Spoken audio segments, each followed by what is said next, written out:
mengatakan, laqad qara'tuha 'alal jinni lailatal jin fakanu ahsana mardudan minkum. Kata Nabi,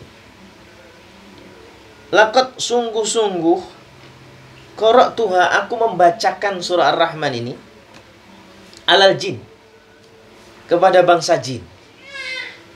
Jadi Rasulullah pernah membacakan surah Ar-Rahman ini dan di hadapannya itu adalah para jin.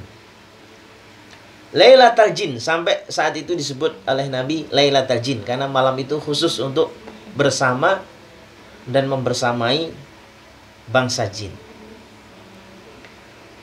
Fakanu ahsana mardudan minkum, maka mereka lebih baik sambutannya daripada kalian. Jadi kata Nabi, para jin itu sambutannya lebih baik daripada kalian ketika dibacakan surah Ar-Rahman.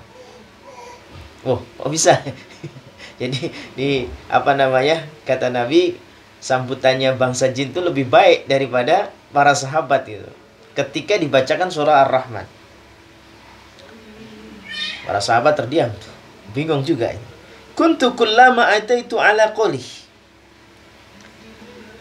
Jadi kata Rasulullah, setiap aku sampai pada ayat, pada bacaan, fabi ayyi ala'i rabbikuma tukadziban. Jadi Nabi sengaja diam dulu. Habis fabi ayyi ala'i rabbikuma tukadziban, Nabi diam dulu. Dan ternyata bangsa jin itu kompak, baca juga sesuatu, menjawab. Apa itu? Qalu, mereka pada serempak menjawab, mengatakan, wala bisyai'in min ni'amika rabbana nukadzibu falakal hamdu. Ini jawaban bangsa jin tadi. Bareng-bareng mereka serempak kemudian menjawab, ya. Jadi Nabi pun memberi jedah gitu. Ketika membaca fabi ayyi ala'i rabbikuma tukadziban, maka bangsa jin tadi itu mengatakan wala bisyai'in min ni'amika rabbana nukadzibu falakal hamdu. Yaitu apa? Wala bisyai'in, tidak ada sesuatu pun dari nikmatmu ya Allah yang kami dustakan. Wahai Rabb kami, dan segala puji hanya untukmu semata. Masya Allah. Jadi setiap kali kemudian bangsa jin itu mendengar fabi ayyi ala'i rabbikuma tukadziban, kurang lebih ada 31 ya, kurang lebih ada 31. Fabi ayyi ala'i rabbikuma tukadziban, ternyata bangsa jin menjawab wala bisyai'in min ni'amika rabbana nukadzibu falakal hamdu. Tapi kalian hanya diam, kata Nabi. Ya, jadi para sahabat diam. Jadi sambutannya ternyata lebih baik bangsa jin daripada kalian begitu. Itu Nabi mengatakan begitu. Jadi kaget juga sahabat. Oh, kok luar biasa ya jin ternyata. Ini jin-jin yang dimaksud ya jin-jin muslim ya. Jadi wala bisyai'in min ni'amika rabbana nukadzibu falakal hamdu. Ya, wahai Rabb kami, ya, tidak ada sesuatu pun dari nikmatmu yang bisa kami dustakan, dan segala puji hanya untukmu semata. Itu sambutan bangsa jin terhadap surah Ar-Rahman ini. Karena begitu terulang-ulang fabi ayyi ala'i rabbikuma tukadziban, maka mereka pun kemudian serempak ya menjawab dengan lisan mereka, dengan hati mereka, bahwa kami nggak mungkin mendustakan kenikmatanmu ya Allah yang sangat banyak ini.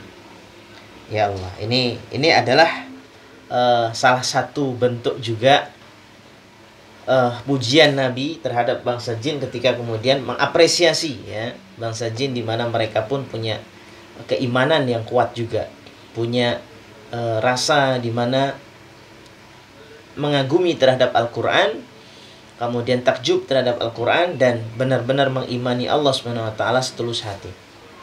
Dan bahkan rasa syukur mereka pun benar-benar mereka buktikan, mereka wujudkan dengan mengatakan kami nggak mungkin bisa mendustakan kenikmatan-Mu ya Allah, sedikit pun, secuil pun tidak ada, tidak mungkin.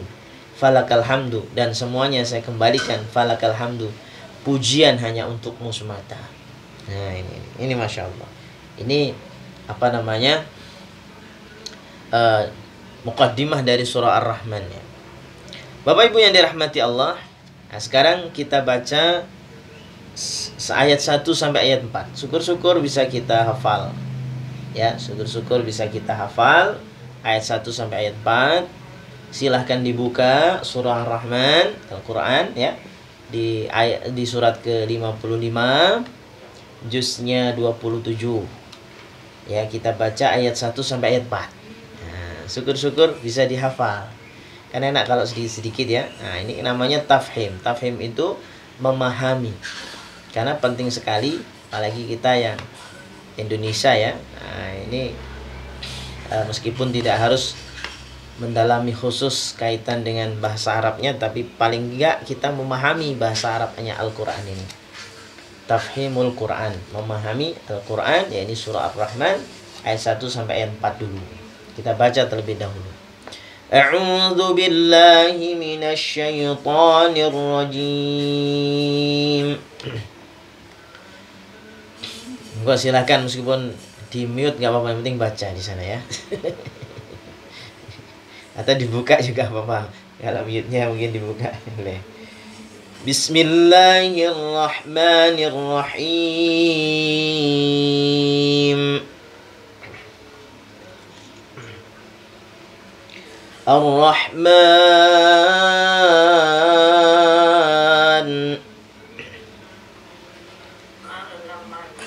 'allamal Qur'an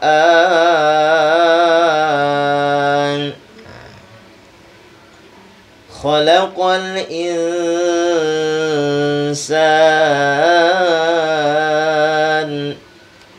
'allamahul bayan.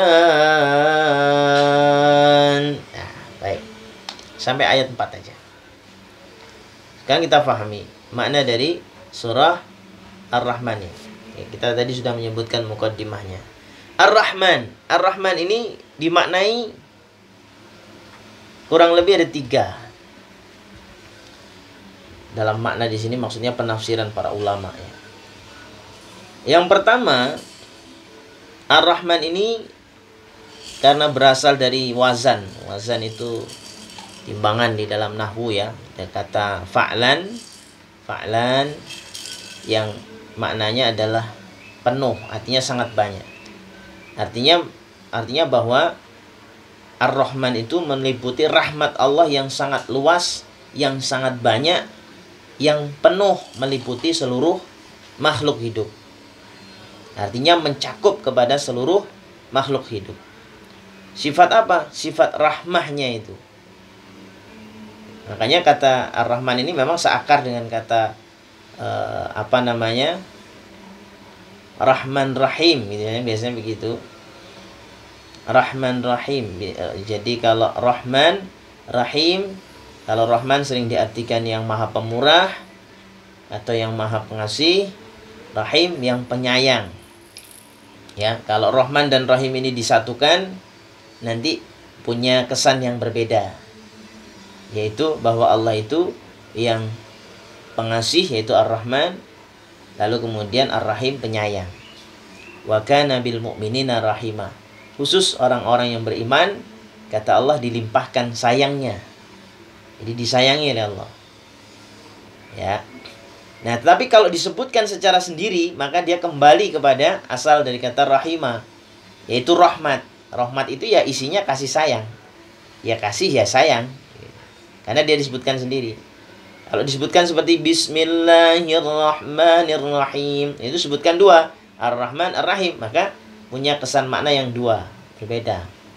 Tapi kalau disebutkan sendiri, maka dia mencakup umum, yaitu dari kata asal rahimah yang bermakna rahmah atau kasih sayang Allah.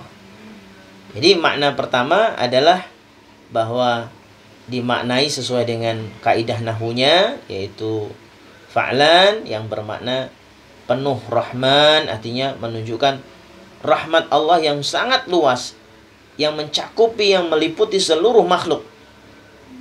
Ya, Ar-Rahmanu 'alal arsyis tawa.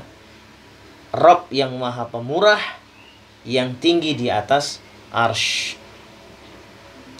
Makna kedua dari Ar-Rahman, ya, ini kata Imam Ibnul Qayyim rahimallahu taala dalam satu kitab, yakni Syarah Al-Manzumah Al-Baiquniyah. Di situ disebutkan Ar-Rahman itu menunjukkan sifat rahmat Allah yang sudah ada sejak dahulu tanpa awal. Jadi tanpa awal. Jadi Allah itu ya tanpa awal ya. Kalau kita kan ada awal ya, ada yang lahir tahun 80. Ada yang lahir tahun 70, misalnya 75 misalkan. Tapi Allah tanpa awal. Jadi sifat rahmah itu mengiringi dari awal, memang sudah tanpa awal. Oh, dari awal, bukan dari awal. Artinya apa? Sifat rahmah itu, sifat Ar-Rahman, sifat Rahman itu ya sudah ada sejak dahulu tanpa awal. Ya, dan itu memang merupakan sifat Allah yang melekat. Artinya ketika disebut Ar-Rahman ya itulah Allah gitu. Kemudian yang ketiga, yakni Ar-Rahman ini khusus milik Allah Subhanahu wa taala. Jadi Ar-Rahman ini menjadi kekhususan milik Allah Subhanahu wa taala. Tetapi Ar-Rahim bisa saja dipinjamkan oleh Allah untuk makhluk. Untuk manusia misalnya. Kita dapati di dalam surah At-Taubah ayat 128. Ya, surah At-Taubah itu surah ke-9 ya. Di ayat 128. Laqad ja'akum rasulun min anfusikum azizun 'alaihi ma 'anittum harisun 'alaikum bil mu'minina raufur rahim. Jadi Allah menitipkan kata rahim itu untuk sifatnya Rasul. Sungguh telah datang kepadamu seorang Rasul, maksudnya Nabi Muhammad, dari kaummu sendiri. Sangat berat terasa olehnya penderitaanmu. Sangat menginginkan keimanan dan keselamatan bagimu. Amat belas kasihan, lagi penyayang terhadap orang-orang yang mukmin. Jadi Raufur Rahim. Jadi oleh Allah disematkan kepada Nabi Muhammad. Ya, tapi belum pernah Rahman ini dipakai atau dipinjamkan kepada makhluk. Jadi Rahman ini makanya kata para ulama, maka sifat Ar-Rahman ini khusus milik Allah saja, nggak pernah dipinjamkan kepada yang lain. Gitu. Ini 3 makna yang kaitan dengan makna dari Ar-Rahman. Kemudian yang berikutnya, Allamal Quran. Allamal Quran. Allama, dia Allah telah mengajarkan. Allama telah mengajarkan. Siapa? Allah yang telah mengajarkan. Al-Qur'ana, Quran. Ya, jadi Allah yang telah mengajarkan Al-Quran. Ya, jadi yang memahamkan Al-Quran kepada Nabi Muhammad SAW itu adalah Allah SWT. Meskipun itu melalui perantara malaikat Jibril, tapi hakikatnya yang memahamkannya, yang mendarah dagingkannya, yang melekat dalam ingatan dan kalbunya itu adalah Allah SWT. Makanya apresiasi yang luar biasa bagi orang yang senang mempelajari, memahami, mentadaburi terhadap Al-Quran. Sehingga kata Rasulullah dalam hadis sahih riwayat Imam Bukhari, khairukum man ta'allamal Quran wa 'allamahu. Sebaik-baik kalian, khairukum, seapi-apinya kalian, bagus-bagusnya kalian, man ta'allamal Quran, dialah orang yang belajar Al-Quran, wa 'allamahu, dan dia mengajarkannya. Dia belajar Al-Quran lalu mengajarkannya. Masya Allah, luar biasa. Bahkan Allah Subhanahu wa ta'ala juga warattil Qur'ana tartila. meminta supaya kita ini membacanya Al-Quran itu dengan warattilil Qur'ana tartila, yaitu dengan tartil, dengan pelan. Warattilil, perjelas bacaan Al-Quran itu dengan tartilan, dengan pelan-pelan. Jadi kalaupun membacanya cepat, maka harus tetap memenuhi kaidah tajwid. Ya, makanya penting juga belajar tahsin. Tahsin itu memperbagus bacaannya, ya. Adapun tajwid itu berkenaan dengan panjang pendeknya, makharajul hurufnya, dan seterusnya.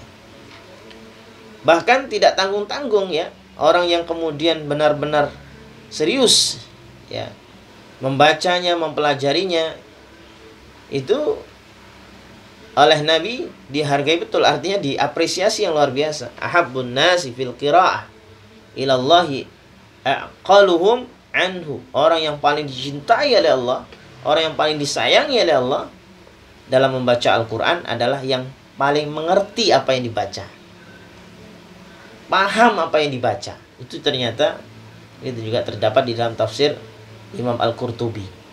Jadi ini menjadi satu motivasi, ya, motivasi arahan atau anjuran bahwa kita hendaklah kemudian mulai dari membacanya, mulai dari mentadabburinya, mulai dari memahaminya, ya, baik itu 1 ayat, 2 ayat, ternyata itu akan mendatangkan cinta Allah Subhanahu wa taala. Ya. Bahkan begitu luar biasanya sampai kemudian yuqalu li sahibil Quran, dikatakan kepada sahibul Quran. Orang yang senang membaca Al-Quran disebut sahibul Quran. Orang yang bahagia hatinya kalau membaca Al-Quran disebut sahibul Quran. Iqra, bacalah, wartaqi, naiklah. Warattil kama kunta turattil fid dunya. Jangan terburu-buru bacanya, bacalah dengan tartil sebagaimana engkau membaca tartil di dunia. Fa inna manzilaka 'inda akhiri ayah taqra'uha. Sesungguhnya tempatmu nanti di surga pada akhir ayat yang kau baca. Masya Allah. Artinya bahwa setiap bacaan Al-Quran ini menjadikan derajat mulia di sisi Allah Subhanahu wa taala. Ya. Sehingga banyak para ulama yang kemudian menghasung, mengarahkan, memotivasi agar kita mempelajari itu dalam konteks mempelajari bacaannya supaya benar, tajwidnya, tahsinnya, gitu ya. Bahkan mempelajarinya dengan indah. Ya, ada lagu-lagu yang biasanya ini makomat atau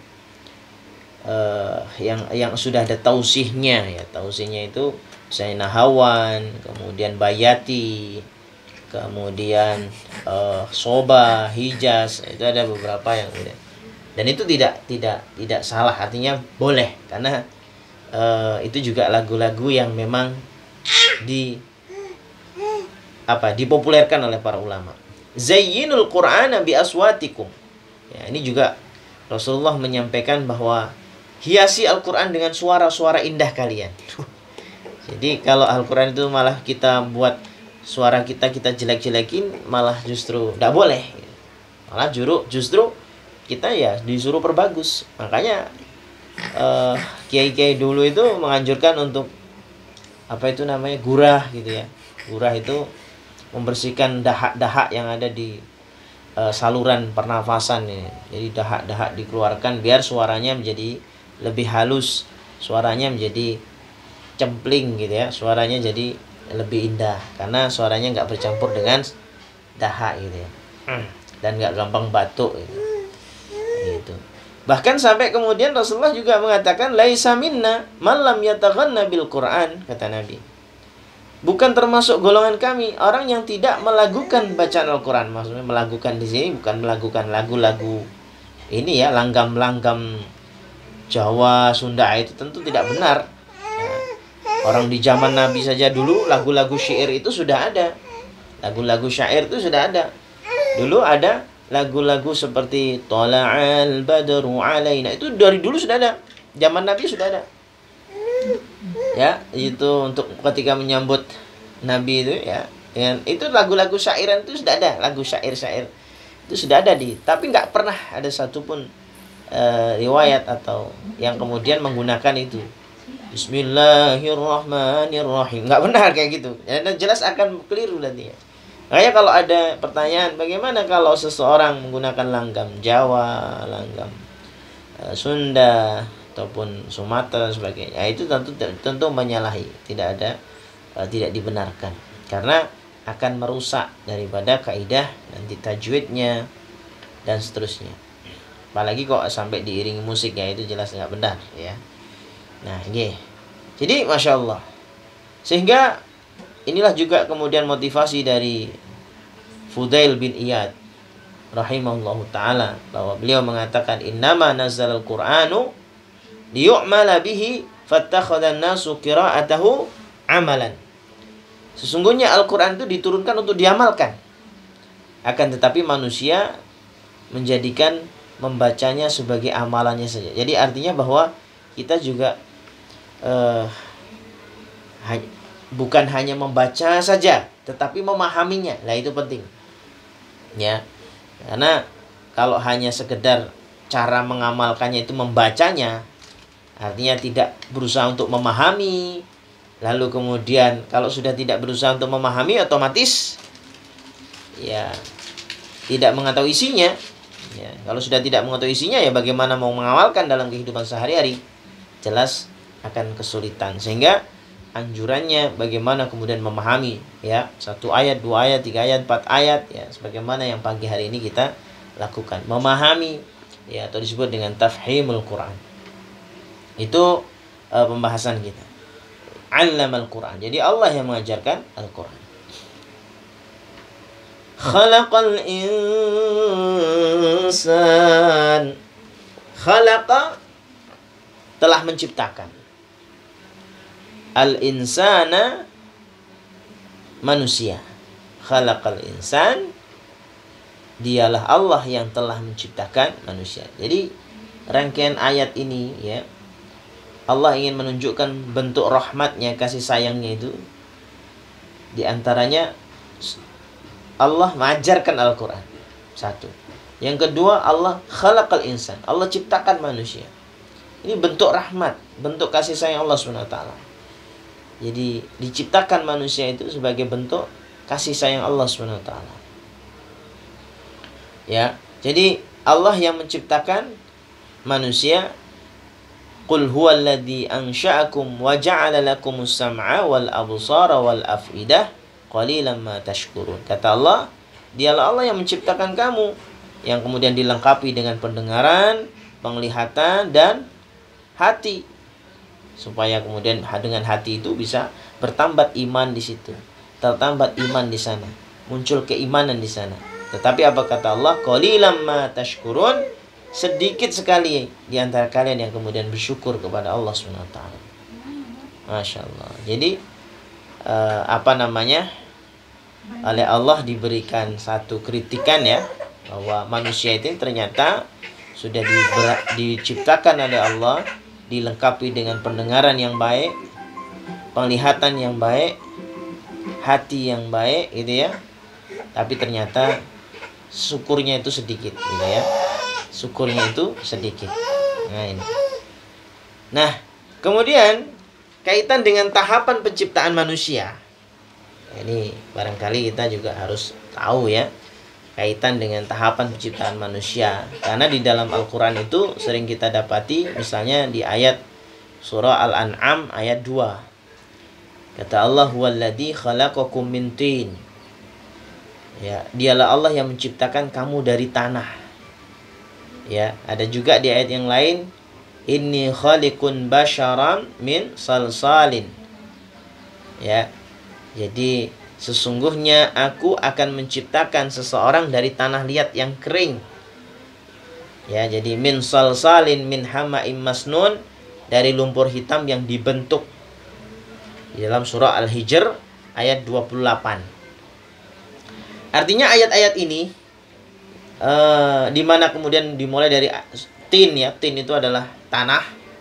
Kemudian ada juga salsalim min hama'im masnun, yaitu lumpur hitam yang diberi bentuk dari tanah liat kering, dari lumpur hitam yang diberi bentuk ya. Ini menunjukkan bahwa ada tahapan primordial, bahwa penciptaan manusia pertama. Jadi manusia pertama kali yaitu Nabiullah Adam alaihissalam itu diciptakan dari saripati tanah, lalu dibentuk seindah-indahnya, bahkan sampai kemudian fi ahsani taqwim, sebaik-baik bentuk, sebaik-baik penciptaan. Lalu kemudian setelah itu ditiupkan ruh. Ditiupkan ruh. Masya Allah.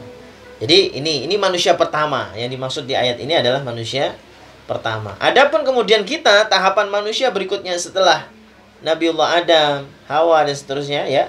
Setelah itu barulah kemudian tahapan biologi. Barulah kemudian prosesnya itu proses tahapan biologi. Makanya kemudian Al-Qur'an juga menyebutkan ya tentang apa itu ya proses penciptaan manusia itu ya. Ada nutfah, intisari tanah yang kemudian jadi air mani itu ya. Ya, jadi apa yang kita makan dari sayur-sayuran itu kan kemudian menyerap dari tanah, mineral-mineral dari tanah. Maka itu disebut dengan intisari tanah yang kemudian jadi air mani bagi laki-laki. Ya, kemudian ada rahim ya. Rahim ini yang tersimpan, yang tempat kokoh pada perempuan. Kemudian ada alaqah, darah yang membengku, yang beku ya, menggantung di rahim. Kemudian ada juga istilah mudghah, segumpal daging dan dibalut dengan tulang belulang. Ya. Lalu setelah itu ditiupkan ruh oleh Allah SWT. Dan Masya Allah, begitu suami istri gitu ya, atau seorang laki-laki dan perempuan kemudian menikah, maka ketika kemudian terpancar dari laki-lakinya itu sperma, itu sebutan air mani, sperma, maka tidak kurang dari 250 juta sperma yang terpancar. Masya Allah, 250 juta ya, 250 juta sel sperma ya. Tetapi Allah Maha Adil ya, tidak dijadikan 250 juta sperma itu semuanya jadi. Wah, sampai semuanya jadi ya, aduh, anaknya 250 juta repot ya, satu orang penuh bumi ini ya. Yaitu sel telurnya, sel telur ibu, sel telur wanita itu cuma satu, kalau enggak ya dua. Memang ada beberapa orang yang bisa lebih ya, ada yang kembar 5, ada yang kembar 6, ada yang kembar 7, ada yang sampai kembar 10, itu ada ya. Itu apa namanya, ada yang seperti itu, tapi itu hanya jarang sekali. Umumnya ya satu gitu ya, sel telurnya satu ya. Padahal tadinya 250 juta sel sperma yang dipancarkan, dan itu siap untuk membuahi sel telurnya. Dan sel telurnya satu, sehingga yang jadi ya satu. Adil Allah itu ya. Nah ini ya, jadi sebagaimana Allah sampaikan, alladzi ahsana kulla syai'in khalaqahu wa bada'a khalqal insani min tin tsumma ja'ala naslahu min sulalatin min ma'in mahin. Dialah Allah yang menciptakan segalanya dengan sebaik-baiknya. Dia mulai menciptakan manusia dari tanah liat, kemudian dia jadikan keturunannya dari sari air yang hina. Dalam surah As-Sajdah ya, ayat 7 sampai ayat 8. Ini ya, Masya Allah. Nah, lalu kemudian segumpal darah yang melekat di rahim tadi ya, atau terjadilah pembuahan dia ya. Jadi khalaqal insana min 'alaq. Jadi Al-Qur'an sebenarnya berbicara lengkap sekali tentang penciptaan manusia ini. Baik yang mulai dari primordial sampai kemudian tahapan biologi ya. Jadi setelah melalui proses selama 40 hari, maka terjadilah gumpalan darah yang ada di dalam rahim ibu. Ya, proses ini kemudian berawal dari sperma yang bertemu dengan sel telur, lalu kemudian menjadi sel tunggal yang kemudian dikenal dengan istilah zigot. Zigot pasti kita sangat mungkin ingat ya, kaitan dengan pelajaran biologi itu kaitan dengan zigot. Lalu dia berkembang biak, membelah diri, lalu kemudian menjadi gumpalan daging. Zigot ini, ada gambaran zigot ini seperti lintah yang menempel pada tubuh dan menghisap darah. Karena zigot begitu melekat pada dinding rahim, itu seperti akar yang kokoh menancap di tanah, itu ibarat begitu. Dan zigot ini mampu mendapat zat-zat penting dari tubuh sang ibu melalui satu proses ya, sebagai proses pertumbuhan yang akhirnya kemudian berkembang menjadi lebih besar lagi, menjadi bayi dan seterusnya. Dan menempel sangat kuat Gak gampang rontok gitu ya. Bayangkan kalau misalnya tiap tidak terlalu kuat sehingga baru jalan-jalan 5 meter rontok keguguran gitu kan, repot ya. Bahkan saking kuatnya itu ada yang kemudian ibu-ibu ketika hamil itu ada yang masih kerja gitu ya. Ada yang masih kerja dan kerjanya kerja yang berat gitu. Ya, ada yang kemudian masih ke sawah, ada yang kemudian ngepel, ada yang kemudian kerja-kerja berat lainnya ya, dagang di pasar dan seterusnya. Itu pun ya alhamdulillah tidak mengalami keguguran gitu.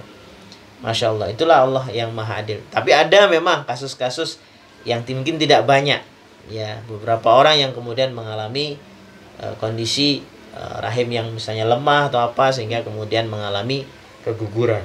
Itu kondisional yang tidak banyak. Tapi umumnya oleh Allah dikuatkan rahim itu sehingga kemudian selamatlah bayi yang menempel di rahim atau yang ada di dalam rahim sang ibu. Ya. Lalu di dalam surah Al-Mu'minun itu melengkapi. Surah Al-Mu'minun ayat 14. Kemudian air mani itu kami jadikan segumpal darah, lalu segumpal darah itu kami jadikan segumpal daging. Segumpal daging itu lalu kami jadikan tulang belulang, lalu tulang belulang itu kami bungkus dengan daging. Kemudian kami jadikan dia makhluk yang berbentuk lain, maka maha sucilah Allah, pencipta yang paling baik. Dan ternyata